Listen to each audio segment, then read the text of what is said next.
1. All right, I am needing some technical assistance by somebody who's good with computers and graphics. If you've watched my videos, my seminars, you know I use visuals all the time, especially a timeline showing the creation, the flood, and Jesus Christ, etc. I need a visual made of what's happened with the IRS, with my ministry. I would like it to be such that it goes, I can get a printed copy, probably 6 or 8 feet long, maybe, 10 pages of paper taped together, or cardstock or something, or trial if possible. Maybe I can't do that, but at least to be up online where people can scroll through and say, okay, when did this start? What happened? And I like mine horizontal rather than vertical timelines. And we could, if it goes horizontal on the computer, they could drag it over and keep going to the year after year after year, and then each document that I refer to, they should be able to click a button there, and it will take them right to that document, a link. So let me just give you the details that I have so far. I've been going through all my files, and these are things that would need to be on the timeline if somebody can do this. Randall could, but he's awful busy. We need to start 1996. February 16th, the IRS raided our ministry and took our cars while I was gone. August 15th, I asked 3 professionals for their professional opinion. That was the IRS enrolled agent, the tax attorney, etc. August 19th, I got a response from Guy Curtis. September 10th, I got a response from the guy in Schlabach in Washington. September 12th, I got a response from Ortiz. So those ought to be where they can click and it goes right to the document. Then nothing else in my files until 1999, approximately January. Our ministry became part of Faith Baptist Fellowship with Pastor Mooneyham. You could put a button and click to his address someplace in Ocala, Florida, but he's had a stroke and very incapacitated and may not be able to even talk on the phone. I don't know. His wife may take it for him. Okay. 2002, about, I don't know, August, Faith Baptist Fellowship was going to dissolve. And so we were wondering what to do, and about that time, I think it would have been about November, 2002, I met with Glenn Stoll of Remedies at Law in Washington, Edmonds, Washington. You could click and go right to his address and contact info.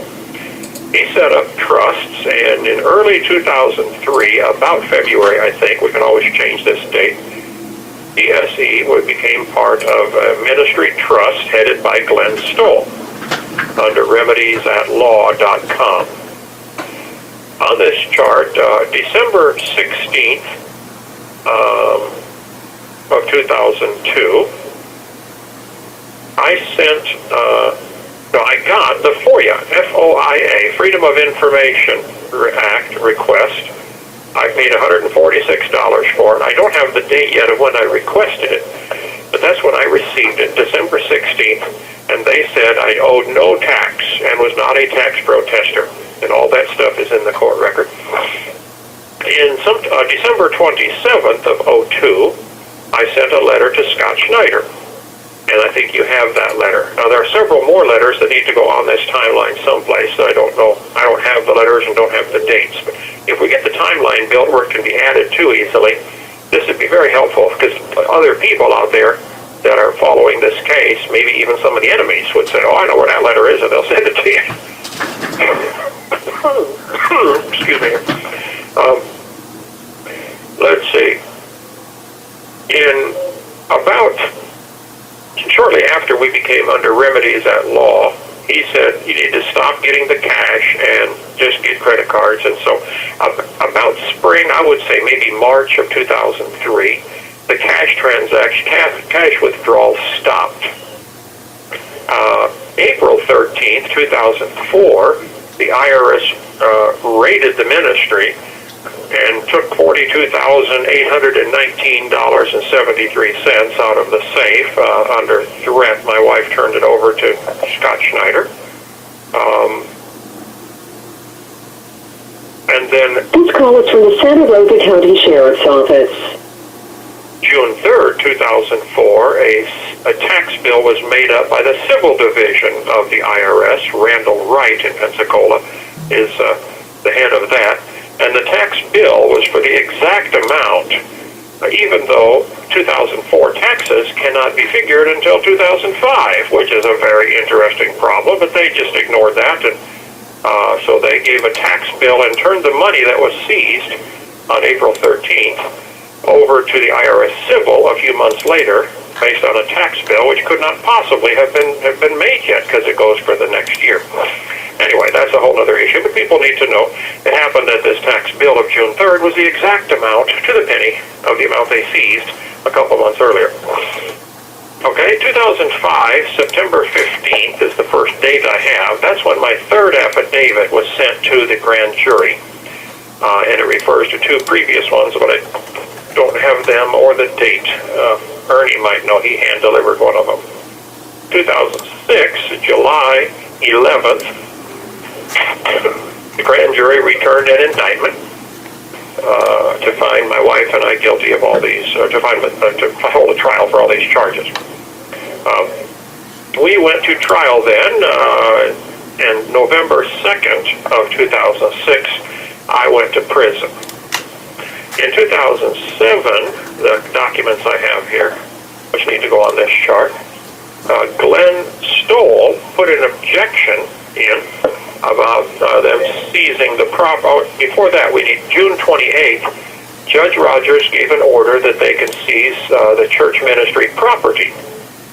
There are a few documents in there before that. Don't have them here. So June 28th, Judge Rogers said, yes, you can seize the property. Somewhere about that time, Glenn Stoll put an objection into the forfeiture. Maybe even before June 28th. I don't have the date on that. John David Roy Atchison seized the church bank account about, I think, July sometime of 2007. And then October 5th, 2007 is when he hung himself in jail. So he was arrested probably late September. In 2008, April 5th to 11th is when the affidavits about the judge saying my crime was worse than rape were turned in, or signed by the people who heard that. And I have all of those here. We can get those, or people can click and read the affidavit themselves. They need to be on this timeline. 2009, in July, sometime, the judge denied Glenn Stoll's motions.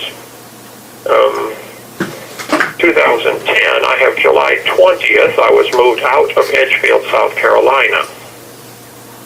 And then in July of 2011, Anthony Jaworski, Jaworrsky, bought one of the church properties, 5720 North Palafox. September 19th of 2011, Paul Hansen filed a quiet title action.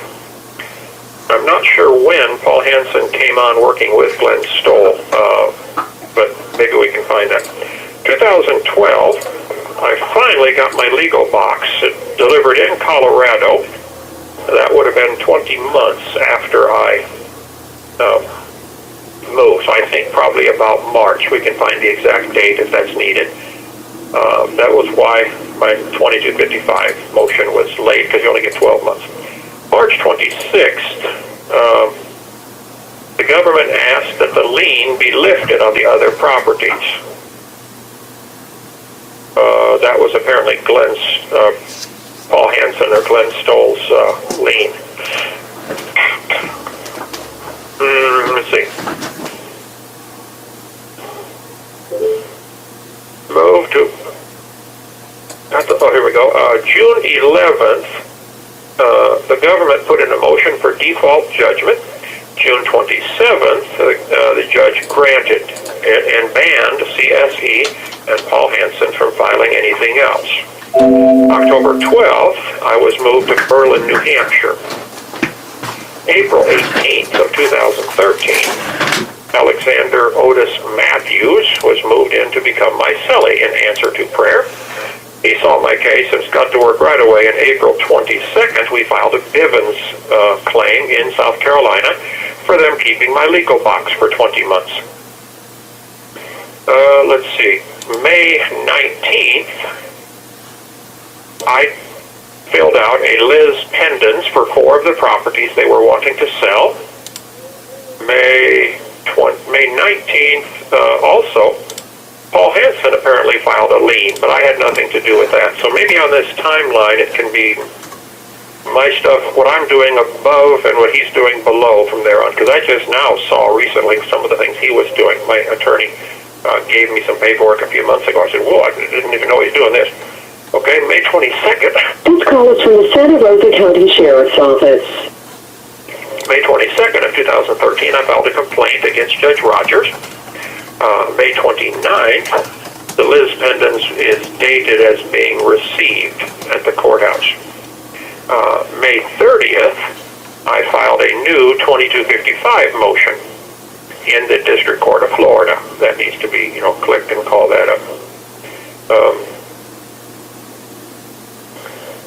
August 18th, there are letters showing Paul Hansen and I having issues about the legal defense funds that were emails, not letters. Well, some were letters. August 18th, the people were donating money for our legal defense, and that's when I began to realize that, Paul, what you're doing is separate from what I'm doing, so the legal defense funds ought to go to me. And he said, no, that was for CSE, and so there was an argument over that, back and forth in the letters of who actually should use this. August 22nd, I appealed to the panel of the 11th Circuit about the complaint I had filed against Judge Rogers. October 2nd, the lien was lifted. November 19th, I filed a tort claim, $25 million tort claim over this issue that is still active and still going in Washington, D.C. December 5th, they dismissed the complaint with absolutely no reason. Dismissed my complaint about Judge Rogers. Did not answer any of the accusations. December 19th, I filed a complaint against Michelle Heldemeyer in Colorado, since she's also licensed there. This is all in 2013. In 2014, April 10th, the Colorado committee dismissed my complaint, again without answering a single objection I had made. Didn't say a word, just dismissed. We don't think there's anything wrong. May 1st, I filed a complaint to the Treasury Department. August 19th of 2014, Paul Hansen did not go to the grand jury, and that's one of the issues. He said, look, show me how you have the right. There needs to be a whole... You have 60 seconds remaining. Maybe he can fill in the details. Now, there's another... Go back to December 9th of 2013 and add, I filed a complaint against Michelle Heldemeyer in the Pensacola court and wrote several follow-up letters. I'll get the dates on that. And finally, Judge Rogers answered and said, we never got a complaint. So I don't know what happened to that, but that all needs to be on this timeline. Hope that makes sense. What I would like is a timeline on the computer that people can click and organize all these documents in order to make sense. Secondly, a timeline that I can have and print out and, 6, 8, 10 pages long, tape them together and have it for a visual aid for the jury if it can be done in time. Thank you, brother. That's all I had. Let me call back and get your stuff. Yes, thank you. All right, I will upload this, and if anybody can listen to this and make heads or tails of what he was discussing and create a trial display that he could actually use before the trial on March the 2nd, I think it would be very helpful.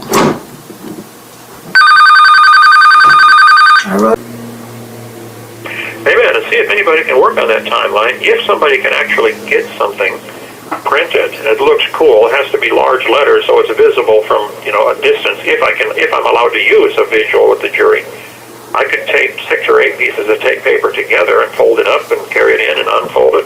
you've seen my seminars, how I like to use timelines. Right. It needs to be probably three-quarter inch letters at least. So, yeah. Now the letters can run perpendicular up, up and down, because there won't be room, especially in 2013 and 14, to cram everything in. So they could run, perpendicular to the timeline, which goes horizontal.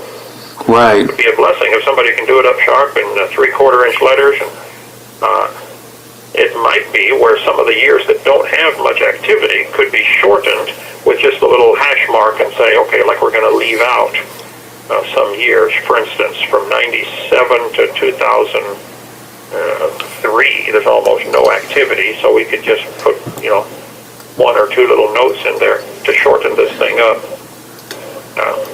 Anyway. Okay. The thought that would be, I think, help people on the internet find out. They can just click, and as we discover more documents, we'll add them to that timeline.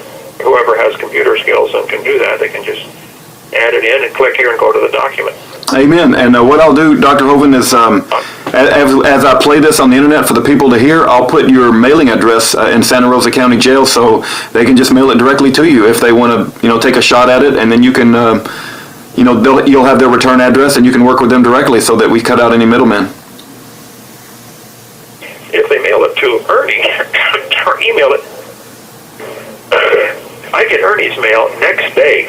Okay. I guess that's the way the mail truck runs or something. Email stuff on Wednesday, I get it on Thursday. Okay. Well, Ernie's email is very public. I don't want to mail stuff. Okay. No, we'll just include this conversation, and they can mail it to docfog@earthlink.net.